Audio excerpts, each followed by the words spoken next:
transforma minha vida. Quero renascer. Vem Espírito, juntos. Vem, vem, vem, Espírito Santo, transforma minha vida. Quero renascer, quero abandonar-me em seu amor, encharcar-me em teus rios, Senhor, derrubar as barreiras em meu coração. Quero abandonar-me em teu amor, encharcar-me em teus rios, Senhor, derrubar as barreiras em meu coração. Cantando e rezando, pede. Vem, vem, vem, Espírito Santo, transforma minha vida. Quero renascer, Espírito Santo, vem, vem, vem, Espírito Santo, transforma minha vida. Quero renascer. Vinde, Espírito Santo, Enchei os corações dos vossos fiéis e acendei neles o fogo do vosso amor. Enviai o vosso Espírito, e tudo será criado, e renovareis a face da terra. Oremos. Ó Deus, que instruísse os corações dos vossos fiéis com a luz do Espírito Santo, fazei que apreciemos retamente todas as coisas, segundo o mesmo Espírito, e gozemos sempre da sua consolação, por Cristo Senhor nosso. Nossa Senhora, sede de sabedoria, glorioso São José, em nome do Pai, do Filho e do Espírito Santo. Pode sentar, povo santo. Quem veio pela primeira vez, levanta a mão. Muito bem. Então, para quem vem pela primeira vez, quero apresentar, já foi apresentado na missa, meu irmão Padre Bruno, de fato irmãos em Cristo no ministério, e ele é da Arquidiocese do Rio de Janeiro, portanto pertence a Dom Orani, é o cardeal arcebispo dele, mas ele está cedido já há quantos anos? 8 anos e meio para trabalhar na Santa Sé. Trabalha junto com o Santo Padre, o Papa Francisco. Ele trabalha na congregação da Secretaria de Estado, que é o secretariado do Papa, né? Então depois do Papa é a Secretaria de Estado, aí que vem as congregações, né? O Padre Bruno, ele é responsável por toda a correspondência em português. É ele então que também ajuda o Papa Francisco a falar português, né? Quando vocês veem o Papa vir ao Brasil e todos os discursos, enfim, tudo passa pela mão desse santo aqui. O Padre Bruno tem 8 anos de padre, né? 11 anos de padre, e esses 8 anos ele está a serviço da Santa Sé, lá diretamente com o Papa Francisco. E ele vem a Brasília com muito carinho, e por amor à igreja, por amor a vocês. Nosso querido Padre Bruno também é professor, não é? É teólogo, faz teologia dogmática, a área dele é a patrística, e enfim, capacidade aqui não falta, além do amor e do carinho para conosco. Então agora eu passo a palavra para ele, para a gente já não perder mais o tempo da preciosidade que vamos escutar. Obrigado, Dom Marconi, obrigado a todos vocês por essa oportunidade de voltar a estar aqui para poder partilhar algumas reflexões sobre pontos da nossa fé que nós frequentemente vivenciamos, que nós frequentemente repetimos, que nós, a cada domingo, confessamos, como é o caso do tema de hoje, que é sobre a ressurreição de Jesus. Nós rezamos na missa o credo, afirmando, confessando, professando a nossa fé, afirmando que cremos que Ele ressuscitou no terceiro dia. Mas a proposta, e por isso eu agradeço, porque eu realmente me sinto assim muito honrado, e algo que me realiza também como sacerdote, poder ajudar a que possamos viver melhor a fé, e a mim mesmo, porque ajudando vocês eu também estou me ajudando a viver de uma forma mais intensa a fé. É um pouco refletir o que significa a ressurreição de Jesus. O que significa que Ele ressuscitou, e por que é tão importante a ressurreição dos mortos, e de modo particular a ressurreição de Jesus para a nossa fé cristã. Mas antes de passar já à reflexão propriamente dita, queria compartilhar com vocês o fato de que temos alguém muito especial que mandou uma bênção particular para esse encontro. Foi o Papa Francisco.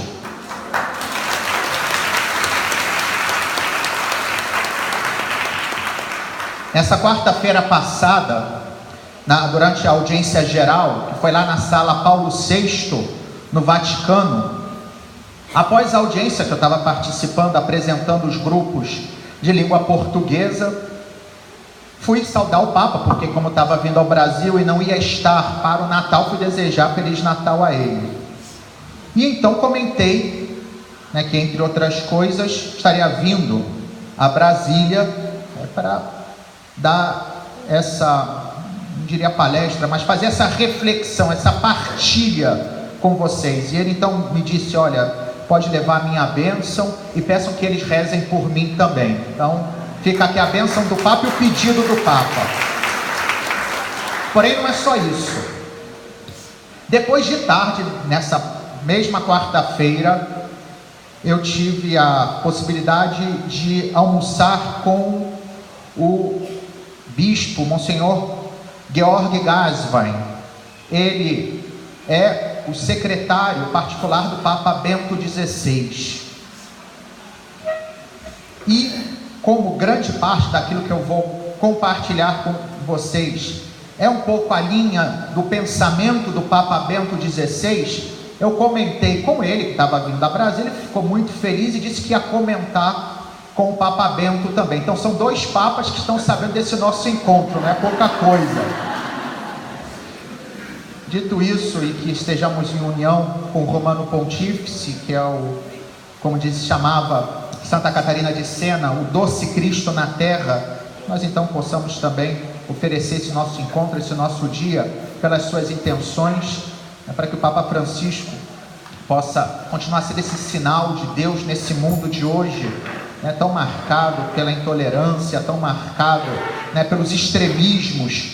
Ele que tem essa mensagem de reconciliação, essa mensagem de diálogo, essa mensagem de misericórdia, que o bom Deus possa sustentá-lo e confirmá-lo a cada dia, para que ele, a sua vez, possa nos confirmar, porque afinal de contas essa é a missão do sucessor de Pedro: confirmar os irmãos na fé. Ressurreição de Jesus. Vamos agora já começar propriamente o tema da nossa primeira partilha. O que significa para a fé cristã o fato que Jesus, após ter sido crucificado, depositado no sepulcro, no terceiro dia tenha se mostrado vivo? Em primeiro lugar, para algumas mulheres, e depois para os seus apóstolos, em primeiro lugar a Pedro, os demais apóstolos, e depois para uma multidão de fiéis. Paulo vai falar para mais de 500 irmãos, Jesus teria aparecido ressuscitado. Por que isso é tão importante? Vamos pegar o que o próprio São Paulo vai nos falar sobre isso. Na primeira carta aos Coríntios, capítulo 15, as palavras de São Paulo são inequívocas, ou seja, não deixam espaço para a dúvida na clareza daquilo que ele está dizendo sobre a importância da fé na ressurreição de Jesus para nós cristãos. Diz São Paulo, 1 Coríntios capítulo 15, a partir do versículo 12, do versículo 12 ao versículo 17.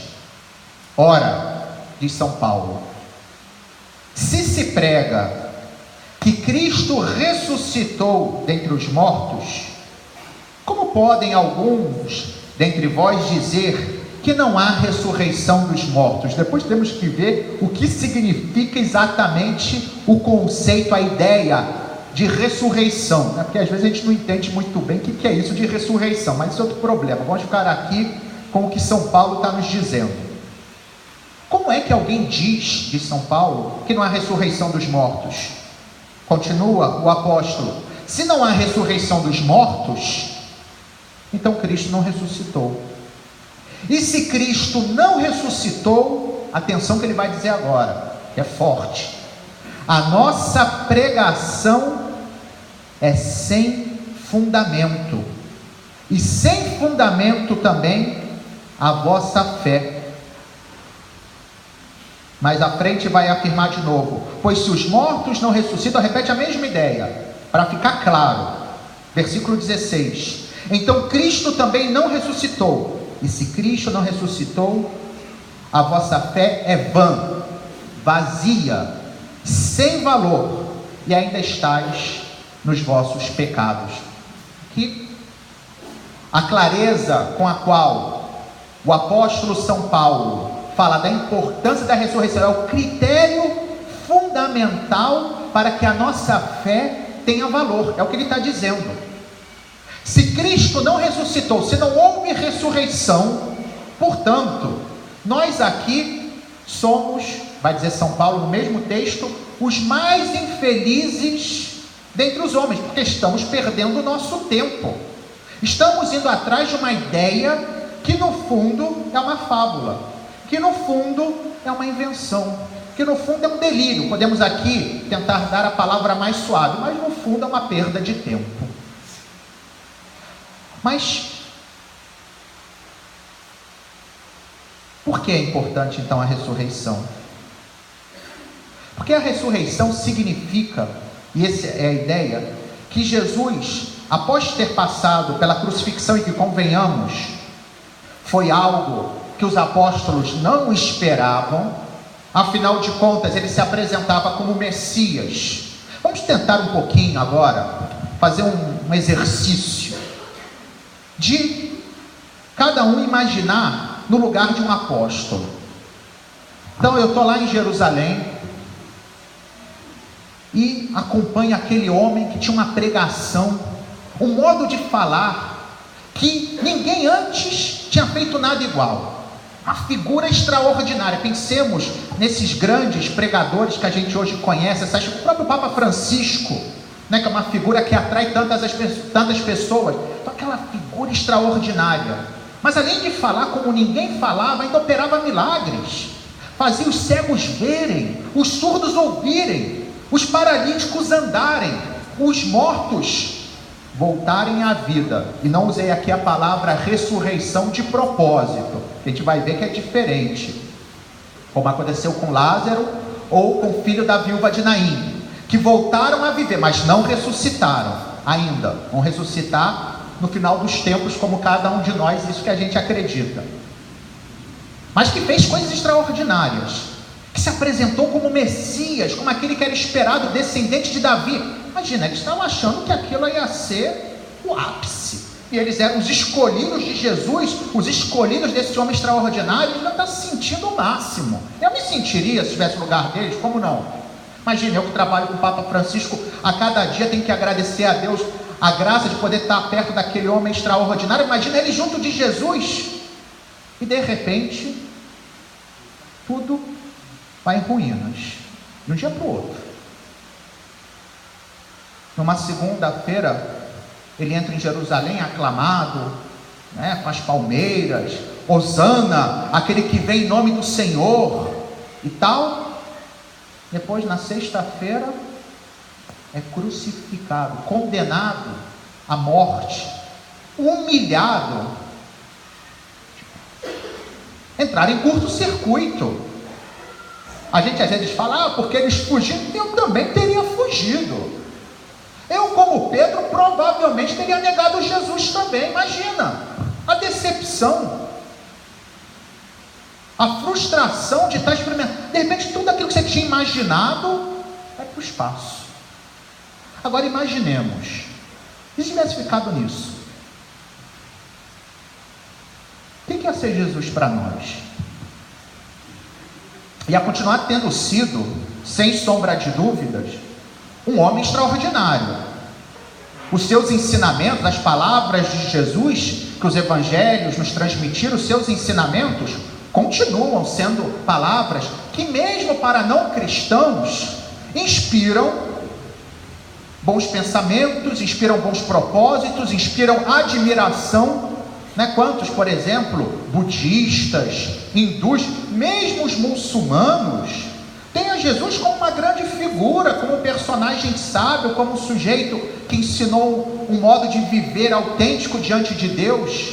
Mas a verdade é que se Jesus tivesse ficado na cruz e depositado no sepulcro e ali permanecido, teria sido só isso. Um homem bom, talvez o melhor dos homens que já passou pela face da terra, mas só isso, nada mais. E no fundo, a autoridade de Jesus ia só valer na medida em que seus ensinamentos fossem significativos para mim. Ou seja, se eu gosto do que ele fala, eu assumo para a minha vida, mas se eu não gosto, eu posso escolher só aquilo que me interessa, porque afinal de contas ele foi um homem como outro qualquer. Porém, se ele venceu a morte, e não vencer a morte como Lázaro, que voltou a viver, não como o filho da viúva de Naim, que voltou a viver, ou como aquele jovem que Elias tinha ressuscitado lá no Antigo Testamento, a gente vê no primeiro livro dos Reis, ou que Eliseu também ressuscitou também o filho de uma viúva, mas que foram pessoas que tinham morrido, voltaram, e aqui está o conceito, a ideia principal sobre o que significa ressurreição. Voltaram para a mesma vida de antes, ou seja, estavam mortos e voltaram, mas igual que estavam antes, não tinha diferença, e depois eventualmente morreram uma segunda vez e ficaram mortos.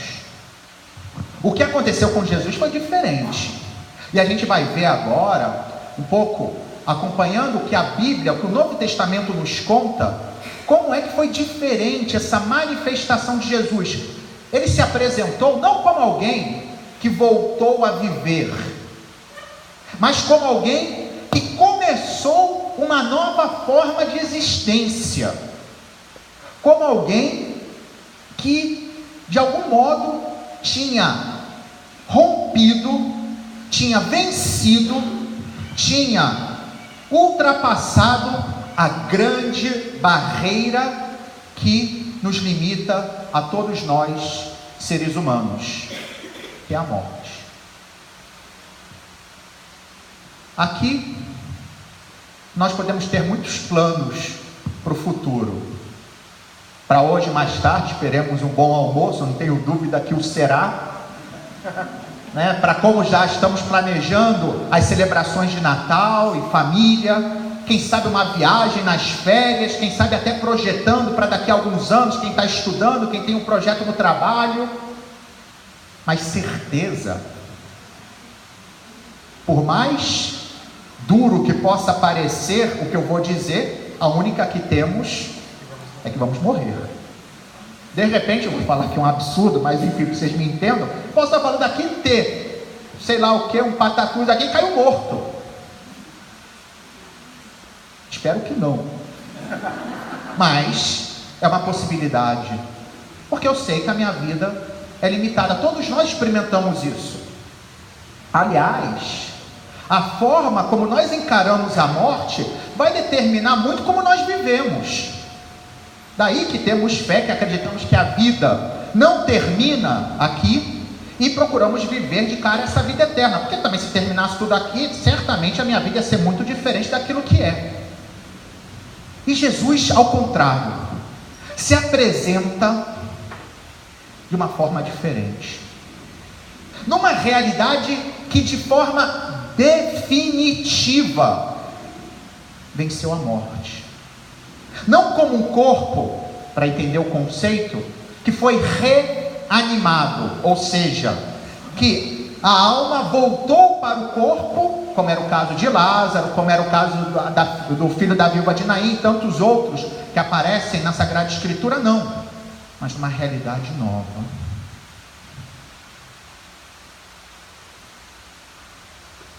Os apóstolos ficaram confusos. Tanto é que nem sequer reconheciam Jesus nas primeiras manifestações. Quem é esse? A própria Maria Madalena, quando se encontra com Jesus ainda no sepulcro, o confunde com o jardineiro. Pergunta: se você roubou o corpo do Senhor, por favor, diz onde é que ele está.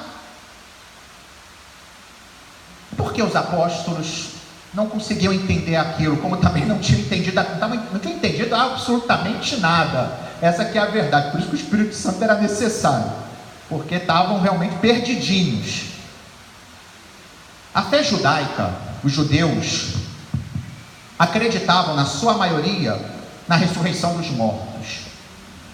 Então o que eles entendiam por ressurreição? Por exemplo, São Paulo, se a gente se lembra, nos Atos dos Apóstolos, quando ele é preso e é levado diante do Sinédrio, ou seja, o Conselho dos Anciãos em Jerusalém, ele, para se livrar, porque São Paulo era tudo menos bobo, para se livrar daqueles que o estavam acusando, ele diz: olha, eu estou aqui por causa da minha fé na ressurreição dos mortos.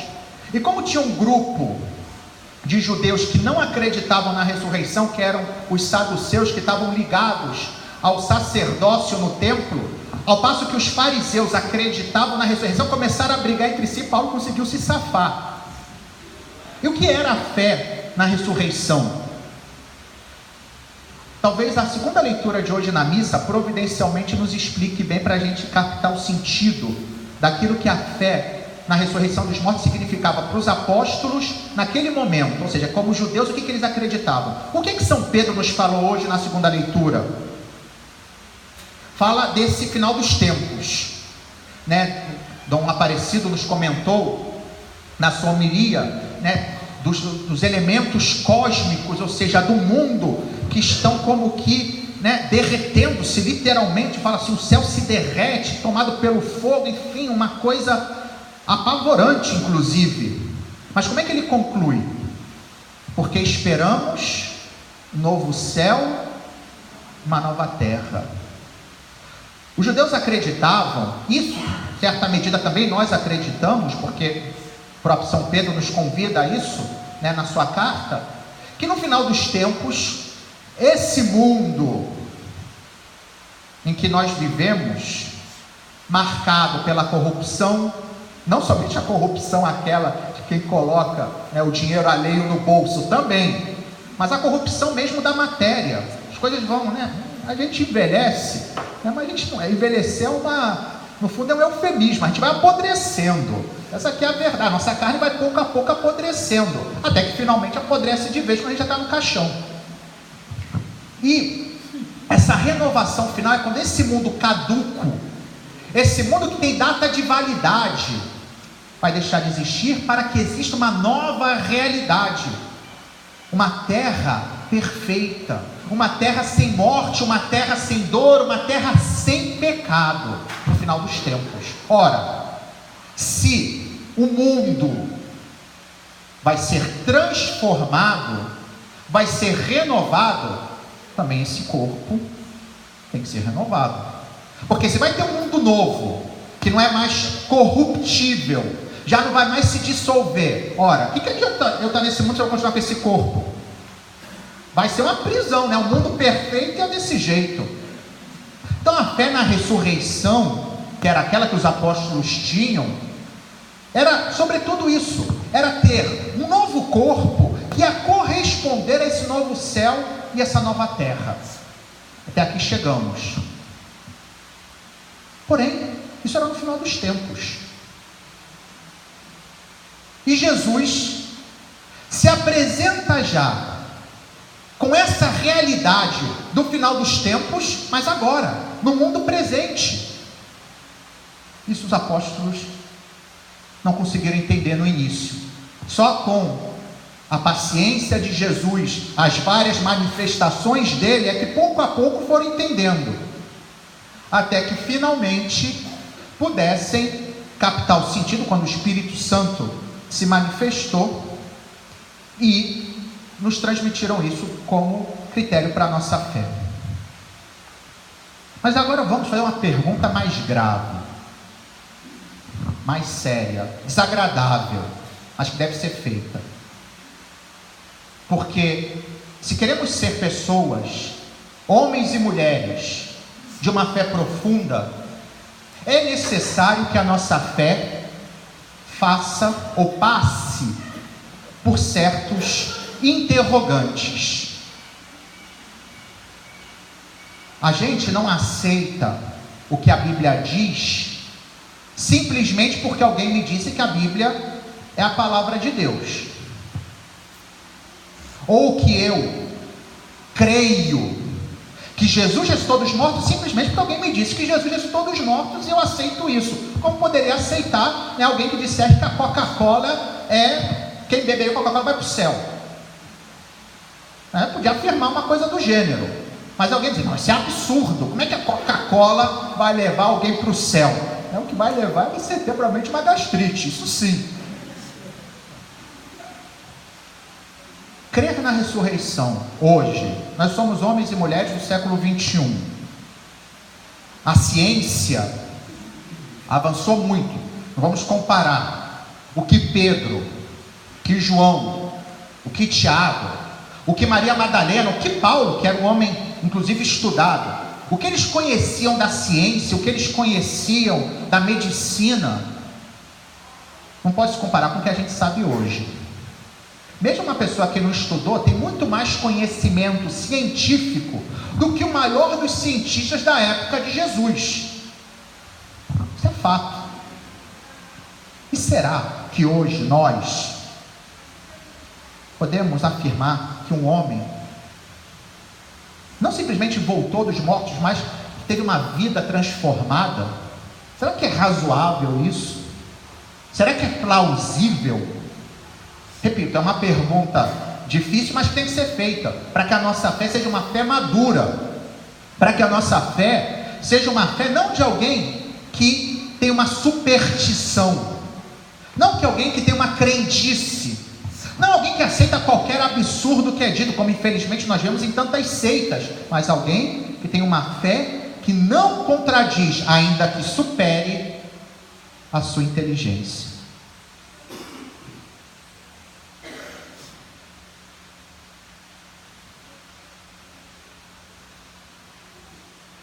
Qual foi a primeira realidade? Como é que a Bíblia, o Novo Testamento, nos fala da ressurreição de Jesus? Há dois tipos para a gente acompanhar os textos e a partir daí refletir, dar uma resposta a esse interrogante, que a gente só vai dar no final. A gente vai agora começar um processo de reflexão juntos, para que no final, já não nessa palestra, mas na segunda palestra, muita gente possa chegar à conclusão: é razoável ou não? É algo absurdo ou não crer que Jesus ressuscitou dos mortos, hoje, no século 21? Quando a gente pega os relatos no Novo Testamento sobre a ressurreição, todas as vezes, seja nos evangelhos, seja nas cartas dos apóstolos, quando se fala da ressurreição, há dois tipos de modos, podemos dizer, de fazer referência à ressurreição de Jesus.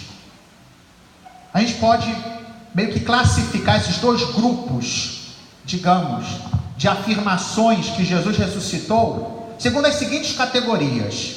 Um primeiro grupo são confissões de fé. O que é uma confissão de fé? É uma afirmação que sintetiza uma verdade que a pessoa crê. O credo é uma profissão de fé. São várias afirmações. Creio em Deus Pai Todo-Poderoso. Eu estou afirmando o quê? Que creio que Deus é Pai e além de Pai é Todo-Poderoso. E é Jesus Cristo, seu único Filho, nosso Senhor. Ou seja, que esse Deus que é Pai Todo-Poderoso tem um Filho que é Jesus Cristo e que Ele é meu Senhor. Ou seja, Ele também é Deus e assim por diante. São confissões de fé. Pois um grupo, um conjunto dessas passagens do Novo Testamento que falam sobre a ressurreição são desse tipo. E um segundo grupo, que talvez seja aquele que a gente está mais acostumado, que são as narrações ou narrativas da ressurreição. Ou seja, alguém que está contando como foi o encontro com Jesus ressuscitado. Até aqui, penso que mais ou menos, depois se alguém tiver alguma dúvida, evidentemente, pode-se fazer qualquer pergunta. Vou dar um exemplo de confissão, que também a gente vê como a ressurreição de Jesus é um critério fundamental para nós cristãos. Carta aos Romanos, capítulo 10, versículo 9. Se, pois, diz São Paulo, com a tua boca confessares que Jesus é o Senhor, e no teu coração creres que Deus o ressuscitou dos mortos, serás salvo.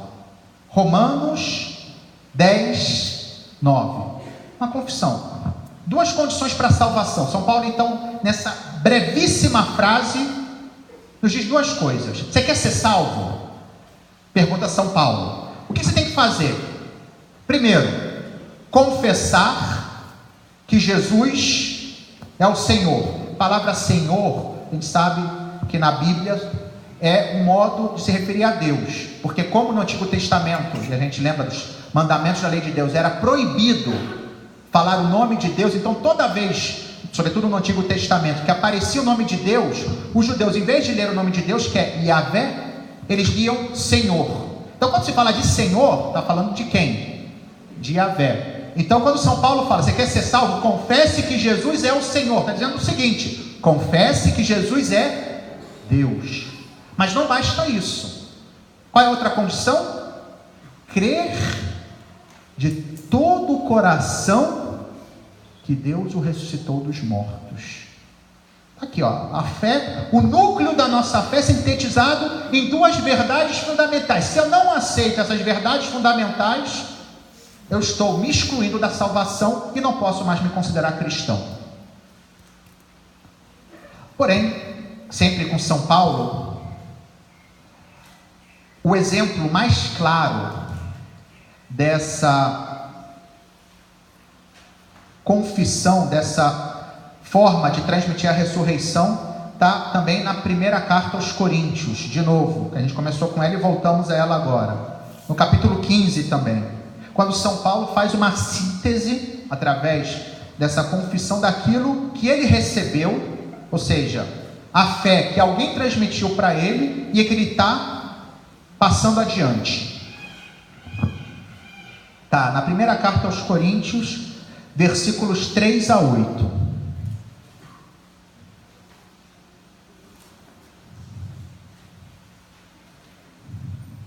De fato, de São Paulo, eu vos transmiti antes de tudo o que eu mesmo tinha recebido, a saber, que Cristo morreu pelos nossos pecados, segundo as Escrituras, foi sepultado e ao terceiro dia foi ressuscitado, segundo as Escrituras, e apareceu a Cefas. Cefas é a forma aramaica de se referir a Pedro.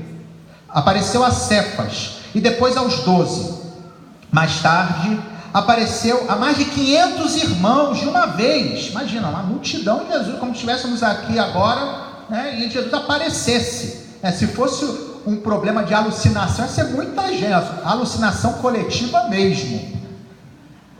Apareceu a mais de 500 irmãos. Destes, olha que interessante, a maioria ainda vive, e alguns já morreram.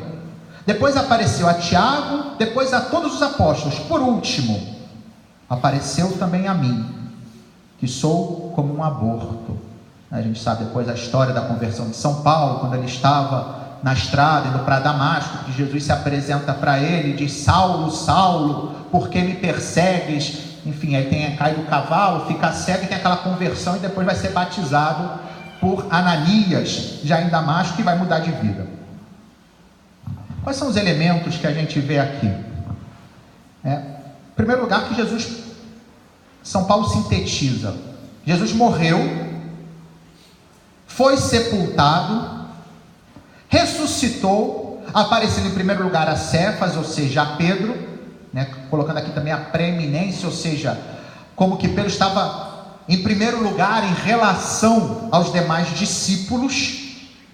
Depois apareceu aos demais apóstolos, a mais de 500 irmãos, alguns que estão vivos. Isso aqui é uma pequena afirmação, mas que é muito importante. Veja só, se Paulo estivesse inventando tudo aquilo, o que ele está dizendo é o seguinte: olha, a gente combinou isso, muita gente junto, muita gente para inventar a mesma mentira, porque ele fala, olha, e muitos estão vivos, ou seja, como quem diz, se você quiser perguntar para essas pessoas, você fala: não sou eu que estou dizendo que Jesus ressuscitou, não, tem muita gente que viu, porque às vezes a gente vê esse pessoal que tem visão e tal, claro, a pessoa fala, por exemplo, quem vê morto, depois a gente vai ver como isso está proibido na Bíblia, na primeira carta, aliás, no primeiro de Samuel, a necromancia, que é como se define esse tipo de coisa, eu vejo morto, você vê, mas eu não vejo, quer dizer, não é um fenômeno que várias pessoas ao mesmo tempo são capazes de testemunhar. Quanto que São Paulo falou, aqui apareceu 500 pessoas de uma vez, isso não é uma coisa banal, ali ele está dando um elemento muito importante para que se possa verificar a verdade do que ele acabou de afirmar, que ele apareceu a 500 irmãos, apóstolos, e por último vai colocar São Paulo, a mim como aborto. Ele diz isso porque ele justamente era um perseguidor de cristãos, ele não aceitava o que os cristãos diziam, ele achava que aquilo era uma invenção, justamente quando eles começaram a pregar que Jesus tinha ressuscitado, porque ele não conheceu Jesus em vida, não experimentou aquele fenômeno da ressurreição, e foi ver Jesus ressuscitado muito depois. Então ele fala, como um aborto, eu fui o último de todos, mas também vi ele ressuscitado. Vamos lá, a primeira coisa é que ele morreu.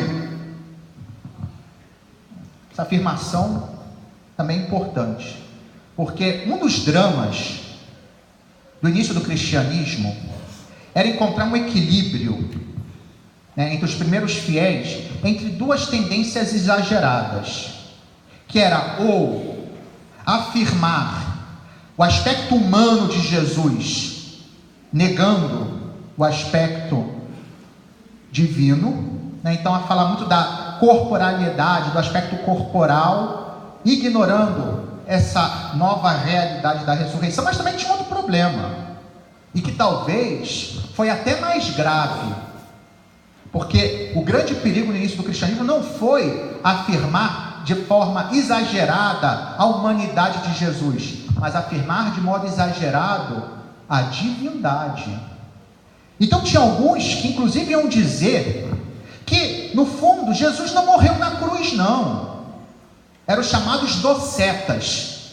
Chamavam-se docetas porque em grego a palavra doquém significa aparência. Então dizia que Jesus pareceu ter morrido na cruz, mas no final ele não morreu de verdade, não, porque ele não podia morrer, porque ele era Deus. Imagina se ele vai morrer na cruz, que loucura é essa? Como é que Deus pode morrer? E aí alguns iam chegar até o cúmulo mais absurdo de falar que está num dos evangelhos apócrifos, Por isso que a igreja nunca aceitou os evangelhos. As pessoas às vezes aparecem aí com o evangelho apócrifo Leiam os evangelhos apócrifos, vocês vão entender porque que a igreja nunca aceitou, porque é tudo loucura mesmo que eles falam. Um exemplo, que quando, como é que era o nome? Cirineu se apresentou para carregar a cruz de Jesus, Jesus trocou de lugar com Cirineu. E aí quem foi crucificado na realidade e morreu foi Cirineu. Imagina, porque tudo isso para dizer que Jesus não podia morrer.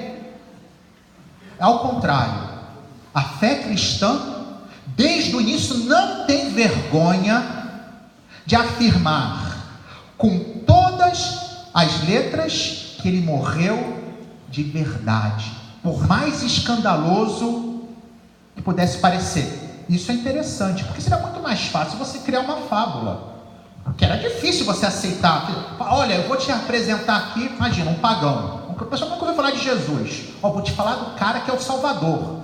O Salvador, legal. Olha, falou isso, mas ele morreu na cruz. Como é que é? Como assim? Que tipo de Salvador é esse que morre na cruz? Morreu na cruz. Mas São Paulo também acrescenta, nessa primeira carta aos Coríntios. Morreu por quê? Pelos nossos pecados. Isso também é importante para a gente entender o sentido de todo o conjunto daquilo que a gente afirma na nossa fé. Nós morremos, eu, você, cada um dos que estamos aqui, morremos por causa dos nossos pecados. Não pelos pecados, mas por causa, porque somos pecadores, porque a nossa realidade, a nossa natureza humana está marcada pelo pecado. O que é o pecado? A gente celebrou a Imaculada Conceição na sexta-feira passada. Primeira leitura do livro do Gênesis, Adão e Eva, os primeiros pais, que querem ser como Deus, que não aceitam estarem submetidos a outra pessoa que diz o que ele pode e não pode fazer. Eu quero determinar quem eu sou, eu quero determinar o que é certo e o que é errado, eu não quero me submeter a ninguém. Se afastam de Deus, que é a fonte da vida. Afastando-se da fonte da vida, se deparam com o quê? Com a morte. E todos nós nascemos com essa realidade, com esse afastamento de Deus, e o universo todo. Por isso que São Paulo também vai falar que a criação espera a manifestação dos filhos de Deus, porque todo o universo ficou marcado pelo pecado, todo o universo está marcado pela corrupção por causa disso. E Jesus, por outro lado, não tinha pecado. A morte de Jesus não foi consequência do orgulho do ser humano que quer ser como Deus, mas foi a manifestação do amor de Deus, que ama tantos homens, que se humilha e morre por eles. Ao contrário, a nossa tendência, e todos nós, olha, quer dizer que não é orgulhoso? Vai se confessar, porque você já está sendo orgulhoso de achar que não é orgulhoso, o orgulho se manifesta justamente porque a gente não aceita que é orgulhoso, mas eu sou o primeiro deles. Nós queremos ser Deus, a gente quer ser perfeito, a gente não aceita os nossos limites, a gente não aceita que os outros nos critiquem, a gente quer ser o melhor de tudo. Essa que é a verdade. Isso nos afasta daquele que quer nos dar a vida, porque a gente quer ter a vida por nós mesmos. E Jesus o que faz é o contrário. Ele morre na cruz para dizer até onde vai o amor de Deus, que se abaixa, que se humilha. É o mistério do Natal também. Deus que é tão grande, tão infinito, se faz pequenino, pode ser carregado nos braços. Deus que se pode carregar. Se eu fosse Deus, vamos falar, se alguém que fosse Deus ia se fazer pequenino para ser carregado? Não, eu ia me manifestar todo poderoso. Deus é o contrário. Essa é a lógica da cruz. Cristo morreu pelos nossos pecados, foi depositado no sepulcro. Por que o sepulcro é tão importante? Por uma razão muito simples. Como é que os apóstolos iam anunciar que Jesus tinha ressuscitado se o corpo dele estivesse no sepulcro? Ia ser olha, o cara ressuscitou, mas o corpo dele não está ali? Mas ele vai dizer que ele ressuscitou, mas eu estou vendo, está ali os ossos, está ali o corpo que está se corrompendo. Então era necessário, por um lado, afirmar que ele foi verdadeiramente colocado numa tumba, mas que essa tumba está vazia. Nesse sentido, tem uma outra confissão interessante, que é aqui São Pedro fala, no primeiro grande discurso de Pedro, digamos como Papa, né, que ele já, né, na autoridade daquele que fala em nome da igreja, que é o discurso do dia de Pentecostes, que é quando começa já a pregação da igreja propriamente. E Pedro diz o seguinte, está no capítulo 2 dos Atos dos Apóstolos.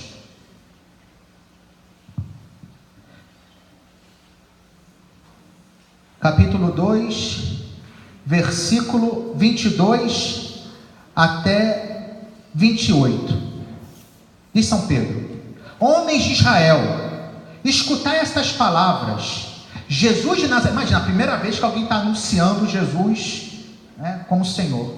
Jesus de Nazaré foi um homem credenciado por Deus junto de vós, ou seja, uma pessoa que tinha realmente algo de especial, pelos milagres, prodígios e sinais que Deus realizou entre vós por meio dele, como bem sabeis. Deus, em seu desígnio e previsão, determinou que Jesus fosse entregue pelas mãos dos ímpios, e vós, duro isso, hein? O matastes, pregando numa cruz. Aí atenção, o que São Pedro vai dizer: mas Deus o ressuscitou, libertando das angústias da morte, porque não era possível que a morte o dominasse. E aí ele vai citar um salmo. Ele vai citar o Salmo 16, que vai dizer o seguinte: pois Davi diz a seu respeito: eu via sempre o Senhor diante de mim, porque está à minha direita, para que eu não vacile. Por isso alegrou-me o coração, exultou a minha língua. Mais ainda, minha carne repousará na esperança. Não abandonarás minha alma no mundo dos mortos, nem deixarás o teu santo conhecer a corrupção. Pois esse salmo, que é o salmo, como eu disse, 16, era atribuído a Davi.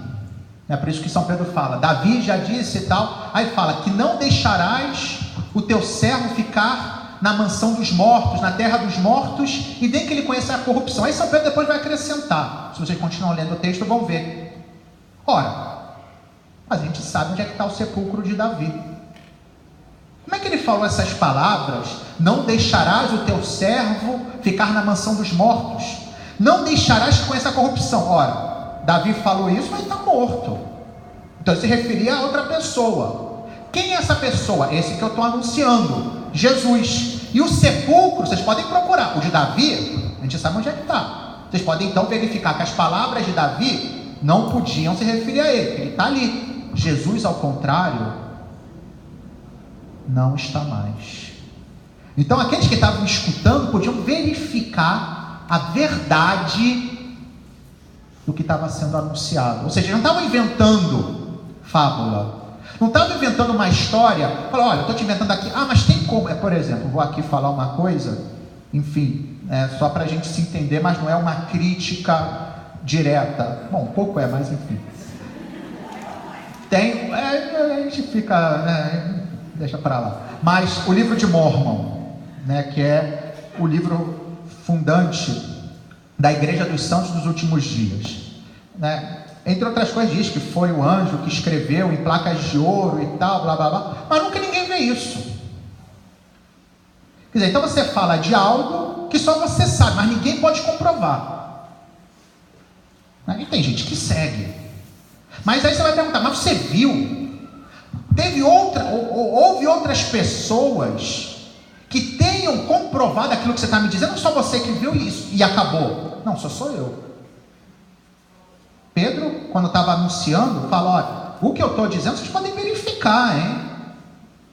Não é porque eu estou dizendo. Se vocês quiserem, vocês vão lá ver o sepulcro, vai ver que está vazio. Ressuscitou ao terceiro dia, segundo as Escrituras.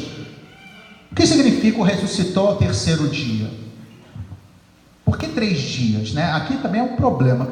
Mas olha só, o cálculo aqui não bate. O problema é que quando a gente entende, ressuscitou o terceiro dia, a gente faz um cálculo de 72 horas. E de fato, você pega, entre o momento que Jesus morreu e a ressurreição, você pega 72 horas, ele é ressuscitado já quase na terça-feira. Não é? Mas ali não se fala de número de horas. Fala-se de uma contagem segundo a lógica litúrgica, ou seja, do modo como os judeus vivenciavam o dia. Então, primeiro dia é quando ele morreu. Sexta-feira. Segundo dia, ao entardecer, porque o dia para o judeu terminava com o entardecer e já começava o dia seguinte. O sábado para eles, que era o dia de repouso, começava quando? Ao entardecer da sexta-feira. Segundo dia. Jesus ressuscita depois do entardecer do sábado, já é o terceiro dia. Então, segundo esse cálculo, ou seja, primeiro dia é sexta-feira, segundo dia é o sábado, e no início do domingo, ou seja, daquele que seria o terceiro dia, que para eles era o primeiro dia da semana, que aqui também há um simbolismo importantíssimo, que se conecta com a ideia de ressurreição, porque o que aconteceu no primeiro dia da semana, segundo o livro do Gênesis? Vamos lá, a primeira palavra da Bíblia, e que Jesus, a criação, começou a criar. Sábado, na contagem dos judeus, era o último dia. Deus terminou de criar, segundo a narração, claro, a gente está falando de uma linguagem simbólica, né, mas para a gente entender o simbolismo que está por trás. Deus começou a criar no equivalente ao domingo, terminou na sexta-feira e no sábado repousou. Então era como os judeus viam. Ora, o que acontece então no domingo, que era o primeiro dia da semana? Uma nova criação, a nova realidade, aquilo que São Pedro falou, novos céus e uma nova terra, já começou com a ressurreição de Jesus. E tão forte foi isso, que aqueles judeus que eram piedosos, que eram homens que seguiam a lei de Moisés, tanto é que a gente vai ver depois nos Atos dos Apóstolos e nas cartas de Paulo, que para alguns era difícil deixar de cumprir com alguns preceitos da lei de Moisés, como por exemplo a circuncisão. Tanto que tiveram que se reunir em Jerusalém para decidir, mas precisa ou não precisa se circuncidar? Porque eles eram piedosos, eram homens de fé, e que estavam acostumados com aquilo que sempre aprenderam desde criancinha, e de repente mudarem o dia do Senhor, o dia dedicado só a Deus, do sábado, que estava nos 10 mandamentos, como está lá em Moisés. Qual é o dia que deve se oferecer a Deus? É o sábado. Está escrito, livro do Êxodo. E eles mudam, logo desde o início. Tanto é assim, que a gente pega, por exemplo, tem, no próprio Atos dos Apóstolos, você encontra uma narrativa de que no primeiro dia da semana, Atos dos Apóstolos, capítulo 20, versículo 7, quando São Paulo está em Troade, pregando, e diz, no versículo 7, que no primeiro dia da semana, ou seja, no que nós chamamos de domingo, se reuniram para quê? Partir o pão, celebrar a Eucaristia. Desde o início mudaram, já não era o sábado, o dia para se oferecer a Deus, mas para eles terem feito isso, para terem feito essa mudança radical que contradizia a palavra de Deus, hein? Atenção, a Bíblia dizia, os 10 mandamentos, guardarás o sábado, e eles mudam é porque algo sério aconteceu ali.